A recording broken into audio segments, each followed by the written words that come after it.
Assalamu alaikum dear students, how are you? I hope you will be fine. Students, आज का हमारा lecture English grammar के एक बहुत ही इम्पॉर्टेंट टॉपिक के मुतालिक है, जो कि है direct and indirect speech. Students, ये टॉपिक जितना मुश्किल समझा जाता है उतना मुश्किल ये है नहीं। इंशाल्लाह आज के इस लेक्चर के बाद आपके जहन में भी अगर इस टॉपिक के मुतालिक कोई मिसअंडरस्टैंडिंग है तो वो दूर हो जाएगी और आपको ये बहुत ही आसान लगेगा। सबसे पहली बात तो ये है कि आपको ये पता होना चाहिए कि डायरेक्ट स्पीच और इनडायरेक्ट स्पीच होता क्या है। तो मैं आपको अपनी अल्फाज में समझाने की कोशिश करता हूँ, उम्मीद है आपको समझ आएगी। तो एक मिसाल ले लीजिए कि आप अपने घर से किसी फ्रेंड के घर पे गए और वहाँ पर उस फ्रेंड ने आपके फादर के लिए कोई मैसेज दे दिया आपको। आप अपने घर वापस आए, आपने वो मैसेज अपने फादर को देना है। अब वो मैसेज जो आप अपने फादर को देंगे तो आपके पास दो तरीके होंगे, या तो आप डायरेक्ट स्पीच में देंगे या इनडायरेक्ट स्पीच में। अब फ़र्ज़ करें आपके फ्रेंड ने कहा कि अपने फादर से कहना मैं कल आपसे मिलने आऊँगा। क्या कहा? मैं कल आपसे मिलने आऊँगा। I will come to meet you tomorrow. ठीक है। अब या तो आप अपने फादर से आके कहेंगे कि अबू जान, मेरा दोस्त कह रहा था मैं कल आपसे मिलने आऊँगा। मेरा दोस्त, फ़र्ज़ करें दोस्त का कोई नाम ले लें, फ़रहान कह रहा था मैं कल आपसे मिलने आऊँगा। अब जब आप सेंटेंस बोलेंगे ना मैं कल आपसे मिलने आऊँगा, तो इसका मतलब ये आप ये तो नहीं कह रहे कि आप खुद मिलने आएंगे, बल्कि आप ये कह रहे हैं कि आपका दोस्त कह रहा था कि मैं कल आपसे मिलने आऊँगा। इसका मतलब आपने अपने दोस्त के जो अल्फाज थे वो हू बहू सेम टू सेम अपने फादर से कह दिए। ये तो हो गई आपकी डायरेक्ट स्पीच। अगर आप यहाँ पे इनडायरेक्ट स्पीच यूज़ करते हैं तो उसका ये है कि आप कहेंगे कि अबू जान, फ़रहान कह रहा था कि वो कल आपसे मिलने आएगा। आप यहाँ पे फ़र्क देखें, यहाँ पे हमने कहा है कि वो आपसे मिलने आएगा, तो इसका मतलब फ़रहान की बात को आपने अपने अल्फाज में बयान किया है। तो बस यही फ़र्क है डायरेक्ट और इनडायरेक्ट में। जब आप किसी के कहे अल्फाज को हू बहू सेम टू सेम उसी के अल्फाज में बयान कर देते हैं तो ये डायरेक्ट नरेशन है। अगर आप उसके अल्फाज को अपने अल्फाज में चेंज करके कुछ अपनी तरफ से अल्फाज मिक्स करके बोलते हैं तो ये आपकी इनडायरेक्ट जो है नरेशन है। तो आगे फिर इसकी जो है डायरेक्ट को इनडायरेक्ट में करने के इंग्लिश में कुछ रूल्स हैं, उनको फॉलो करना होता है, तभी आप जो है डायरेक्ट नरेशन वाले सेंटेंस को आप इनडायरेक्ट में चेंज कर सकते हैं और इनडायरेक्ट वाले को डायरेक्ट में चेंज कर सकते हैं। तो वो रूल्स भी मैं आपको समझाता हूँ इस लेक्चर में। साथ ही साथ पहले आपको डायरेक्ट स्पीच और इनडायरेक्ट स्पीच का मुकम्मल जो तारफ़ है, जो डेफिनेशन है, वो मैं आपको करवा देता हूँ। तो चलिए शुरू करते हैं। जैसा कि मैंने आपको मिसाल के लिए एक जुमला दिया है कि आपके दोस्त ने कहा है अपने फादर से कहना मैं आपसे मिलने आऊँगा, तो उसी को यूज़ करते हुए हम मज़ीद आगे बढ़ते हैं और मैं आपको समझाता हूँ कि कैसे उस जुमले में आपने देखना है कि डायरेक्ट नरेशन क्या है और इनडायरेक्ट क्या है। अब फ़रहान आपका दोस्त है तो इंग्लिश में आपको पता ही होगा कि हम प्रोनाउंस इस्तेमाल करते हैं, किसी नाउन को बार बार इस्तेमाल नहीं करते बल्कि उसकी जगह प्रोनाउन इस्तेमाल करते हैं। तो फ़रहान की जगह आपने इस्तेमाल करना है ही। अब आप जुमला बोलेंगे ही सैड, कॉमा लगाकर इन्वर्टेड कॉमाज में वो अल्फाज लिखने जो फ़रहान ने कहे थे। आई शैल, आई जो है उसके साथ शैल इस्तेमाल होता है। I shall come to meet you tomorrow.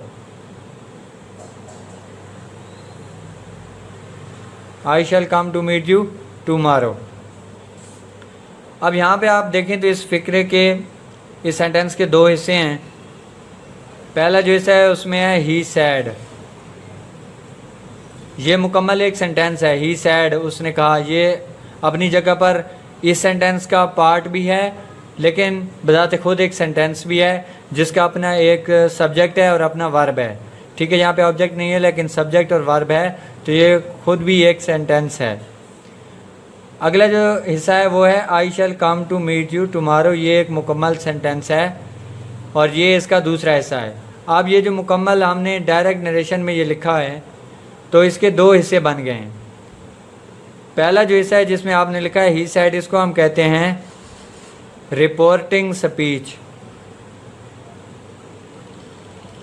Reporting speech यानी कि वो हिस्सा जिसमें कोई शख्स बयान कर रहा है किस, यानी कि वो जो अल्फाज थे वो किसने बयान किए थे, वो शख्स कौन था, ये उसके बारे में बता रहा है, तो ये रिपोर्टिंग स्पीच है। अगले हिस्से में उस शख्स के अल्फाज जो है सेम टू सेम जो है वो बता दिए गए हैं, एक्सप्लेन किए गए हैं, तो इसको हम कहते हैं रिपोर्टेड स्पीच। यानी कि वो जो अल्फाज थे, वो जो उसकी बात थी वो रिपोर्ट कर दी गई, रिपोर्टेड स्पीच में आ गई है। तो एक हिस्सा है रिपोर्टिंग स्पीच और एक है रिपोर्टेड स्पीच। इनको जो है कॉमा और इन्वर्टेड कॉमा से अलग अलग किया गया है। तो ये है डायरेक्ट नरेशन, क्योंकि इसमें आपके फ्रेंड के जो वर्ड्स थे आपने सेम टू सेम अपने फादर को बता दिए हैं। अब इसको जो है इनडायरेक्ट में चेंज करने के लिए बहुत से कानून हैं जिनको आपने फॉलो करना है। उन कवानीन के बारे में मैं आपको बता देता हूँ। सबसे पहली बात है, एक रूल जब आप जहन में रख लेंगे तो आपको इंशाल्लाह बहुत ही आसानी होगी। वो रूल यह है कि हम इंग्लिश में कहते हैं past tense is always followed by past tense except universal truth.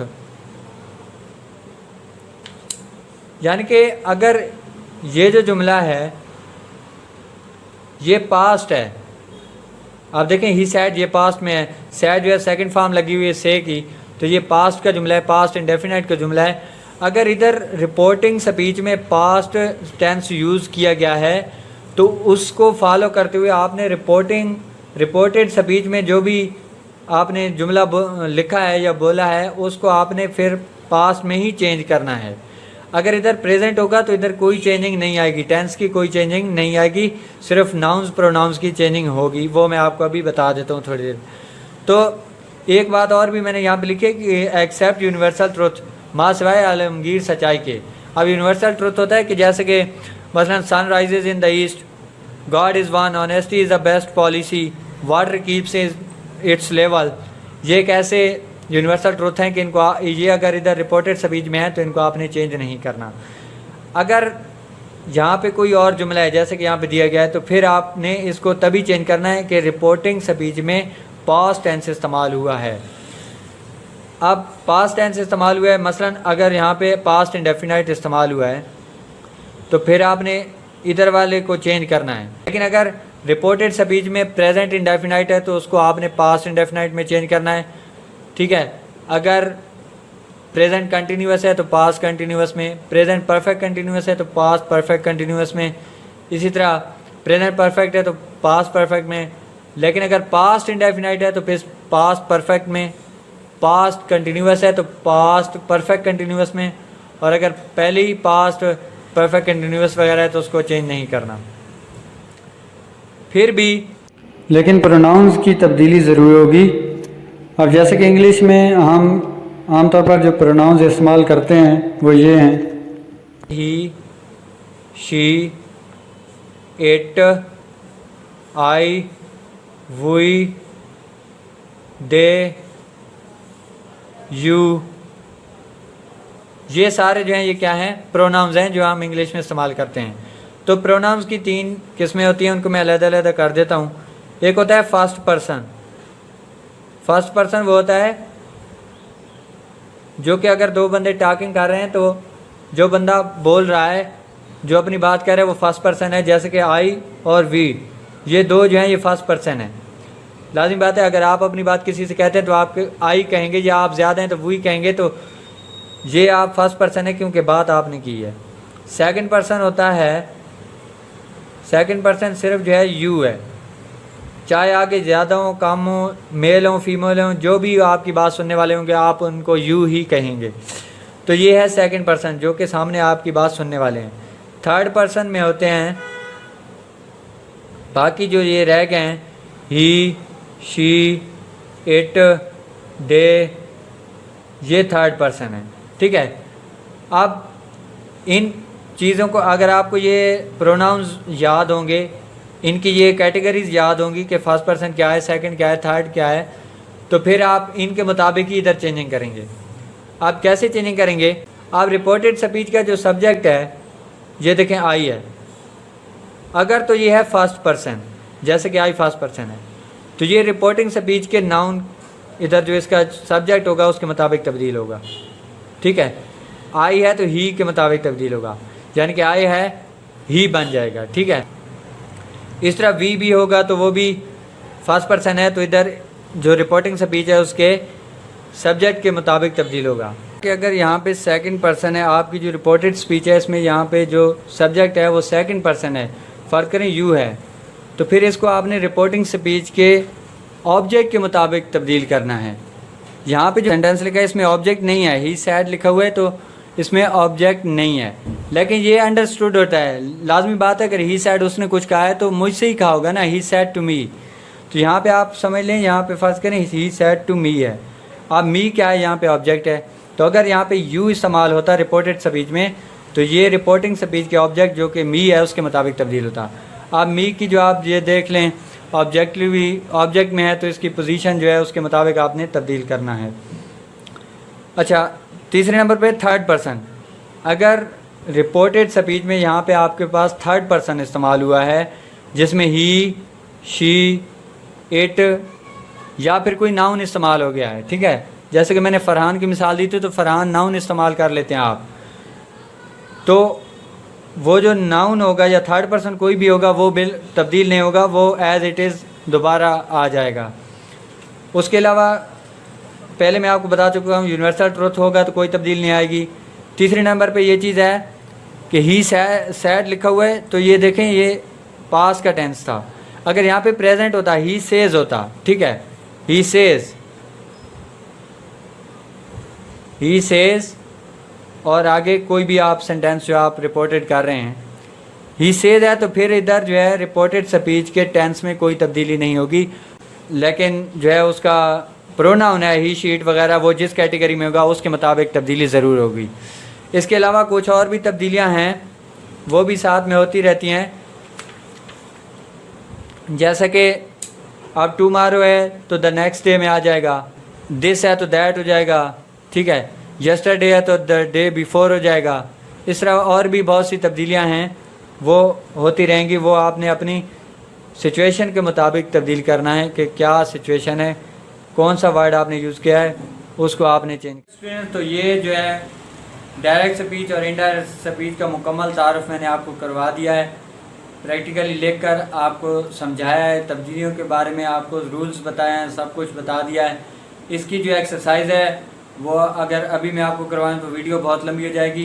इंशाल्लाह नेक्स्ट लेक्चर में मैं एक मुकम्मल एक्सरसाइज करवाऊँगा जिसमें हर किस्म के सेंटेंस जो है वो मैं आपको डायरेक्ट से इनडायरेक्ट में चेंज करके प्रैक्टिकली दिखाऊंगा, उससे आपको मज़ीद जो है समझ आ जाएगी। अभी जो बातें जो रूल्स मैंने बताए हैं अगर वो आपको समझ नहीं आए हैं तो जब आप प्रैक्टिकली हम एक्सरसाइज करेंगे तो यकीनन आपको वो समझ आ जाएंगे। अब तक के लिए इतना है, अपना ख्याल रखिए, अल्लाह।